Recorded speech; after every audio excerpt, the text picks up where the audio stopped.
Good morning, students. In previous class, we already discussed about classification of minerals, macro minerals, and micro minerals or trace elements, and iron metabolism. So today we will discuss about one of the important topic, that is calcium metabolism and also phosphorus. So come to the first most important macro mineral, that is the calcium. So this is the abundant macro mineral which is present in our body, which is about 1 to 1.5 kgs, which is present in body, which is 99% which is seen in bone and 1% which is seen in extracellular fluids like blood. So come to the next sources of calcium. So good sources are milk. So calcium content of cow milk is about 100 mg per 100 ml of milk. So medium sources are egg, fish and green leafy vegetables. And poor sources are cereals like white rice and white wheat and rice. So come to the RDA of calcium. So in adults, it require 500 milligrams per day, whereas in children's 1200 milligrams per day, and pregnancy and lactation about 1500 milligrams per day. So in pregnancy lactation, the recommended daily allowance will be increased, and after the age of 50 also there is a increased calcium requirement. So there is, because in after 50 of age, those persons will tend to the osteoporosis. So osteoporosis will common on after the age of 50. Okay, so this osteoporosis can be prevented by increasing the calcium up to the 15 milligrams per day, along with vitamin D about 20 micrograms per day. So after we taking how the calcium is absorbed. So mechanism of absorption of calcium. So it is the absorption take place in first and second part of duodenum, and calcium absorbed against a concentration gradient and requires energy. Okay, so absorption require a carrier protein and helped by the calcium dependent ATPase. So absorption occurring first and second part of duodenum requires energy and require carrier protein, and which is helped by the calcium dependent ATPase enzyme. So out of the 500 mg of calcium taken, only orally 400 mg is excreted in stool, and for 100 mg is excreted through the urine. So this 100 mg after absorbing into the body, then utilized, and excess is excreted in urine. So various factors which increase or decrease the absorption of calcium. So factors which increase the absorption like vitamin D, parathyroid hormone, acidity and amino acids. So vitamin D, so active form of vitamin D, that is calcitriol, which induces the synthesis of carrier protein, that is calbindin, in the intestinal epithelial cells, and so facilitate the absorption of calcium through the duodenum. So next, parathyroid hormone, it increases the calcium transport from the intestinal cells by indirect mechanism. So parathyroid hormone which stimulates the um, kidney to synthesize calcitriol, active form of vitamin D, and that vitamin D will increase the sense of calbindin and increase the absorption of calcium. So in later slides we will discuss how vitamin D synthesize those calbindin, okay, or carrier protein of calcium. and acidity. So acidity which favors the calcium absorption, and amino acids like lysine, arginine increase the calcium absorption. So here you can see how calcium, sorry, calbindin, that is the calcium binding protein, how it is synthesized. So in blood there is a calcitriol, is the active form of vitamin D, will bind with the intestinal cells and combine with the calcitriol receptors. So this calcitriol combine with the calcitriol receptors and form the calcitriol receptor complex. This calcitriol receptor complex will bind with the calcitriol receptor complex at the DNA. So this will increase the transcription and translation of cal binding protein. Okay, so calbindin will bind with the calcium and increase the absorption of calcium from the lumen of the intestines. So that's why vitamin D also called as like a hormone like action. So factors which causing decreased absorption: phytic acids, oxalates, malabsorption syndrome, and phosphates. So here phytic acids, so hexaphosphate of inositol which is present in the cereals will inhibit the or decrease the absorption, and oxalates which are present in leafy vegetables which causes formation of insoluble calcium oxalates, and malabsorption syndromes like here fatty acids are not absorbed which causing insoluble calcium salts of fatty acid. Next, phosphate, high phosphate content will cause precipitation as a calcium phosphate. That's why the optimum ratio of calcium phosphorus which allows maximum absorption like 1:2 and 2:1. If the more concentration of phosphate will is there means it will causes precipitation like a calcium phosphate and decrease the absorption. So milk contain this optimum ratio 1:2 to 1:1. That's why milk is a good source for the calcium. So there are several different functions of calcium is there. So those are like, so this calcium act as a mineral cofactor for the different enzymes, and also this calcium combine with the calmodulin and so this calmodulin can bind with the 4 calcium ions. So calcium binding leads to the activation of those enzymes like calmodulin dependent enzymes. So this calmodulin is part of various regulatory kinases. So these kinases are the class of enzymes which add the phosphate groups. Okay, so some other enzymes activated directly by the calcium without the intervention of calmodulin. So like examples, adenyl cyclase, so calcium dependent protein kinases, and calcium magnesium ATPase, glycerol 3 phosphate dehydrogenase, glycogen synthase, myosin kinase, phosphorylase C. So these are the some of the important enzymes which are dependent on calcium. So calcium required for the muscle contraction. So this one you already know, I think you are reading physiology. So calcium mediates the excitation, contraction and coupling of muscle fibers.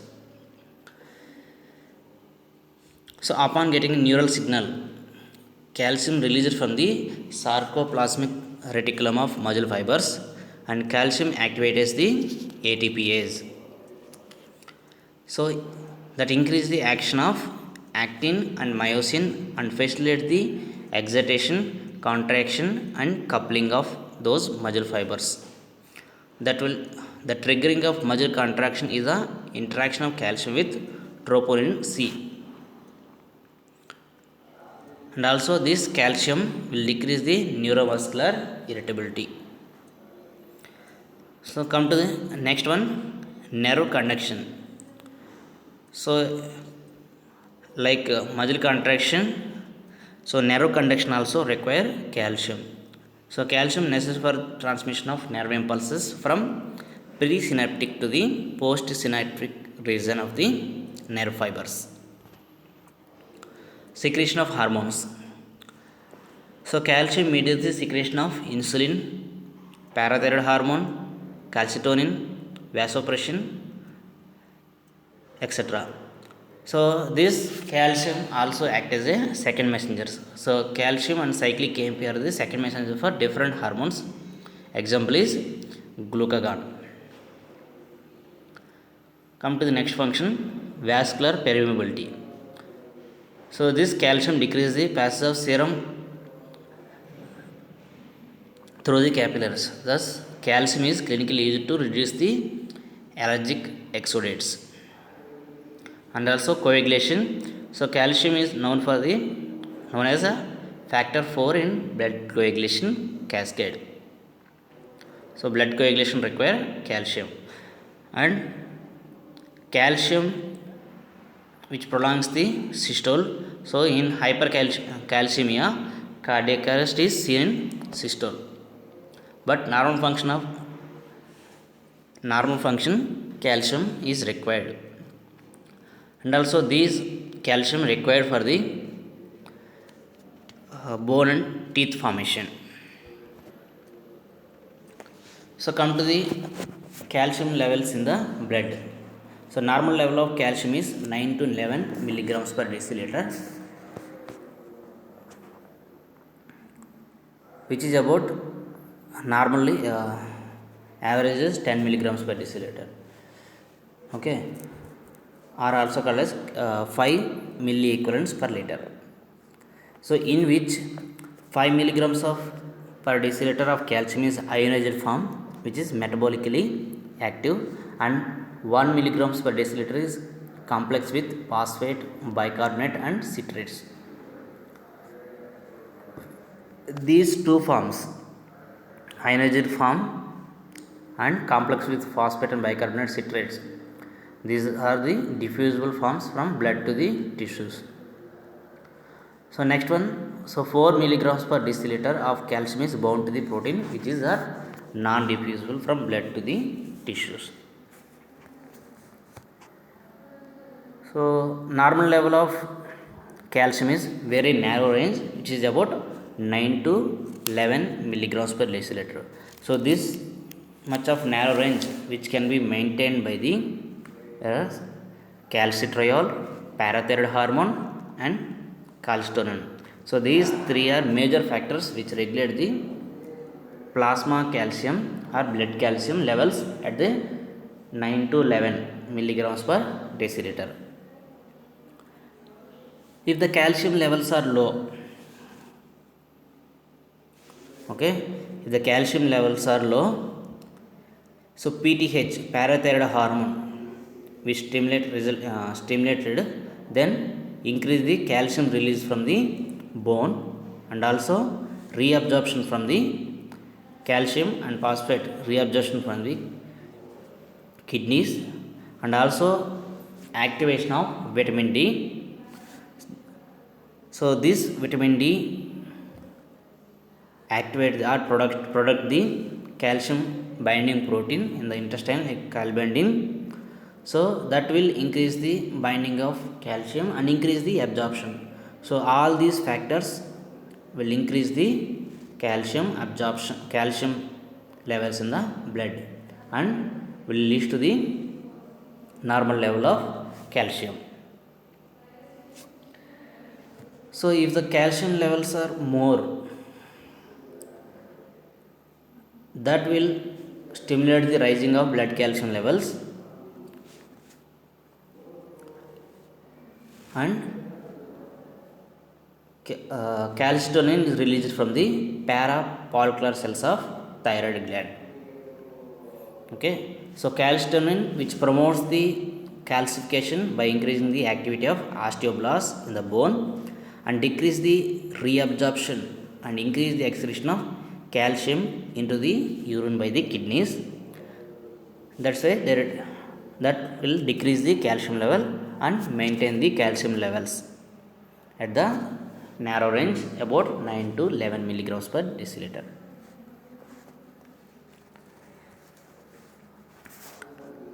So comparison of three major factors which affect the calcium like vitamin D, parathyroid hormone and calcitonin. So vitamin D will increase the blood calcium and parathyroid hormone will increases but slow and calcitonin will decreases the blood calcium levels. So vitamin D mainly act on by sensing the call binding protein which is present in GIT tract or gut. So parathyroid hormone which is mainly act by the demineralization of bone, but calcitonin opposes the demineralization, like mineralization it causes. So vitamin D increase the calcium absorption from the gut, which is a direct, whereas parathyroid hormone will indirectly increase the calcium absorption from the gut by vitamin D. There is no action of calcitonin on the gut, whereas bone vitamin D will decrease the bone resorption, where parathyroid hormone increases and calcitonin decreases the bone resorption. If the vitamin D is decreased, there is a calcium deficiency that will lead to the rickets, whereas if the parathyroid hormone deficiency it leads to the very low levels of calcium and that leads to the tetany. So in rickets, drug of choice is vitamin D, that is calcitriol, and parathyroid hormone which is maybe contraindicated, but calcitonin theoretically beneficial for the rickets but not much effective in vitro. Okay, so effects of excess means if the vitamin D is more, that leads to the hypercalcemia. If the parathyroid hormone is, that leads to more levels of calcium, that is hypercalcemia. If the calcitonin is more, that leads to the increased mineralization of bone and blood calcium levels are decreased, that is leads to the hypocalcemia. So this is states of calcium. So normal level is 9 to 11 milligrams per deciliter. If the calcium level more than 11 milligrams per deciliter, which is called as hypercalcemia, whereas hypercalcemia defined as when calcium levels less than 8.8 milligrams per deciliter. So what are the different causes for hypercalcemia?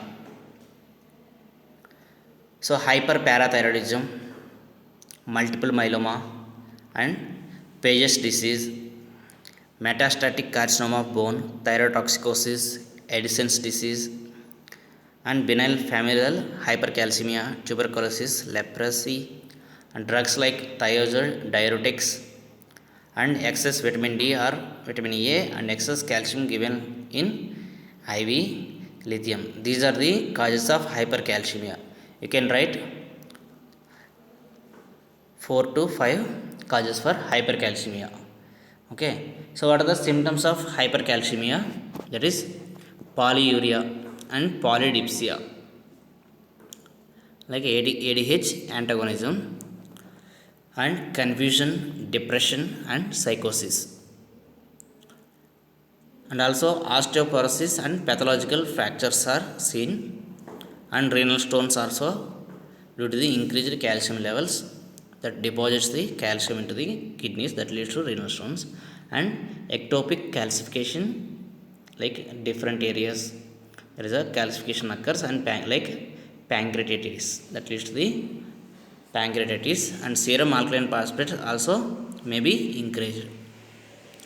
So management of hypercalcemia, there is adequate hydration we have to give, and like IV salines, IV normal saline without the calcium. Next, furosemide IV to promote the calcium excretion, and steroids if there is a calcitriol excess.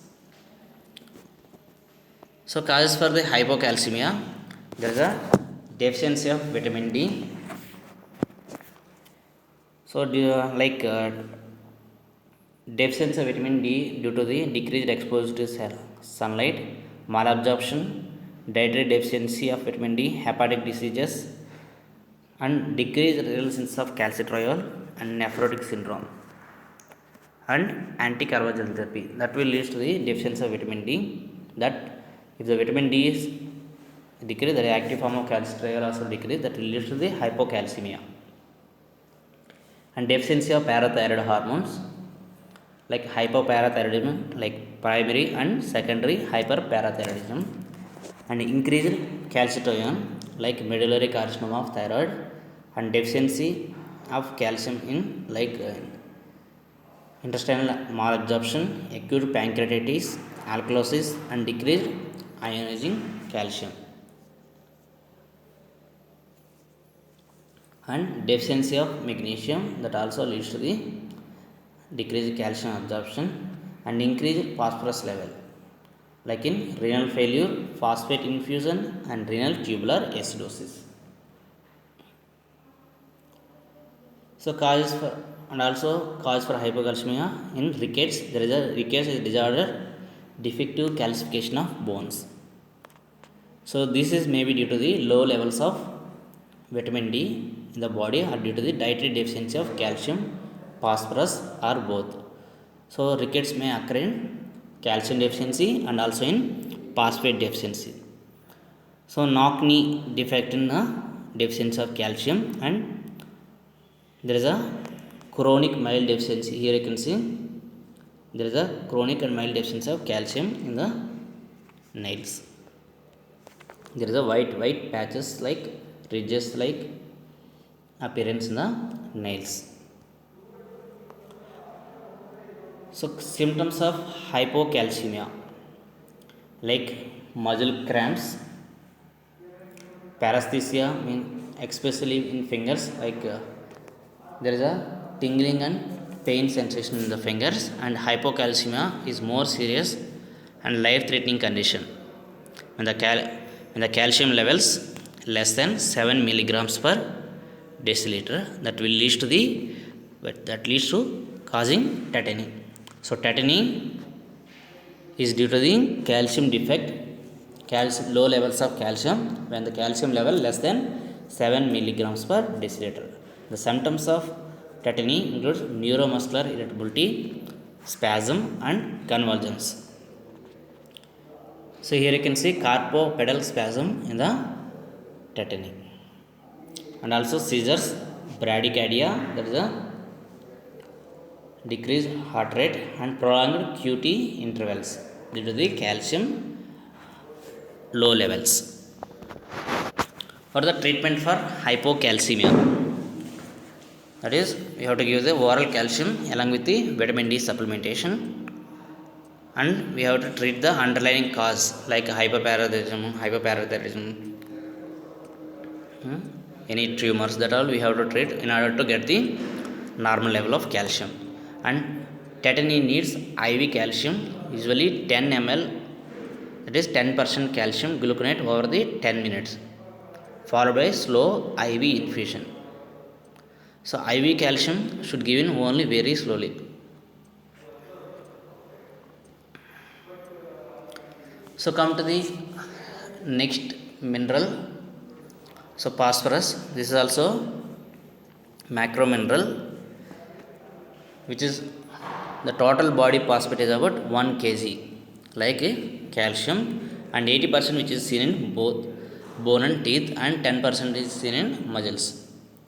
So phosphate is mainly an intracellular ion, and which is seen in all types of cells. So what are the functions of phosphate? So formation of bone and teeth along with calcium, and production of high energy phosphate compounds like ATP, inositol triphosphate, CTP, cetyl triphosphate, GTP. These are the high energy phosphate will release the energy. And synthesis of nucleoside coenzymes like nicotinamide adenine dinucleotide and NADP, nicotinamide adenine dinucleotide phosphate. They are the coenzymes which are involved in the energy metabolism. Next, DNA and RNA synthesis. So DNA and RNA synthesis, there is a phosphodiester linkase is the backbone. So this formation require phosphate. Next, formation of phosphodiester phosphate esters such as glucose 6 phosphate. Next, formation of phosphoproteins like casein and activation of enzymes by the phosphorylation like glycogen will active glycogen synthesis. Next, phosphate buffer system in the blood. This is a buffer system with the ratio of Na2HPO4 to NaH2O4, that is disodium hydrogen phosphate to sodium dihydrogen phosphate in the blood, which is a ratio of 4:1 at the pH of 7.4. So requirement and sources of phosphate. So RDF intake is dependent on intake of calcium. So ratio calcium to phosphorus 1:1 or 1:2 is recommended, and requirement about 500 milligrams per deciliter.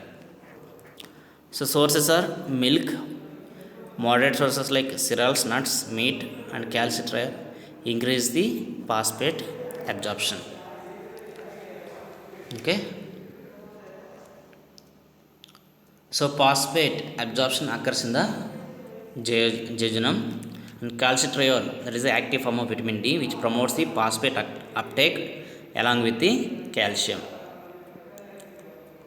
So absorption of phosphorus and calcium is optimum when the dietary calcium phosphorus ratio between 1:2 to 2:1, and also acidity which favors the calcium phosphate absorption, while phytates will decrease the phosphate in uptake by the intestinal cells like calcium. So serum level of phosphorus is about in adults 3 to 4 milligrams per deciliter, and children which is 5 to 6 milligrams per deciliter.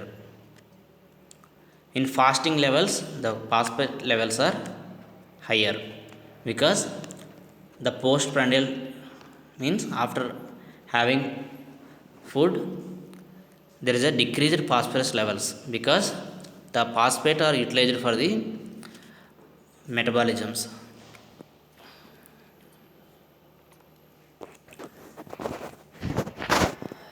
Next, causes for hyperphosphatemia, there is increased absorption of phosphate like excess vitamin D and phosphate infusion, and increases cell lysis like chemotherapy for cancer and bone secondaries like osteoporosis and rickets, and decreased excretion of phosphorus and renal impairment, hypoparathyroidism and hypocalcemia, that also leads to the hypophosphatemia, and massive blood transfusions that will lead to increased hyperphosphatemia, and thyroid toxicosis, drugs like chlorothiazide, nifedimide and furosemide. So these drugs used for the in high BP conditions. So causes for hypophosphatemia, that decreased absorption of phosphate like malnutrition and malabsorption like pancreatitis and chronic diarrhea and vitamin D deficiency, and also intracellular shift like insulin therapy. There in insulin, if more amount of insulin will the phosphate will enter into the intracells into the cells, that will lead to the decreased phosphate levels in blood, and respiratory alkalosis So in respiratory alkalosis, that phosphate buffers will be utilized, and there is a decreased phosphate level and increased urinary excretion like hyperparathyroidism and Fanconi syndrome. And Fanconi syndrome, along with phosphate like amino acids, glucose, phosphate, uric acid, creatinine, and amino acids also excreted through the urine. Next, hypophosphatemic rickets and hereditary hypophosphatemia, and drugs like antacids, diuretics, and salicylate. These are the anti-inflammatory drugs and diuretic drugs. So these will cause the hypophosphatemia. So these are the different important minerals. Their RDA and blood level. So calcium, about calcium and phosphorus 500 milligrams, magnesium 400 milligrams per day, and sodium 5 to 10 grams, and potassium 3 to 4 grams, whereas iron is 20 milligrams per day, and copper 1.5 to 3 iodide, which is 200 micrograms, and zinc 10 milligrams, chromium 50 micrograms, and selenium 100 micrograms. So their blood levels, so calcium is 9 to 11 milligrams per deciliter, and phosphorus is 3 to 4 milligrams per deciliter, magnesium 1.8 to 2.2 milligrams per deciliter, and sodium 136 to or 135 to 145 milliequivalents, and potassium 3.5 to 5 milliequivalents per liter, and chloride 96 to 106 milliequivalents per liter, iron 120 micrograms per deciliter, copper 100 milligrams per micrograms per deciliter, iodide 10 micrograms, zinc 100 micrograms per deciliter, and chromium 25 nanograms, and selenium 100 micrograms per deciliter. So these are the RDA and blood levels of important minerals. Thank you.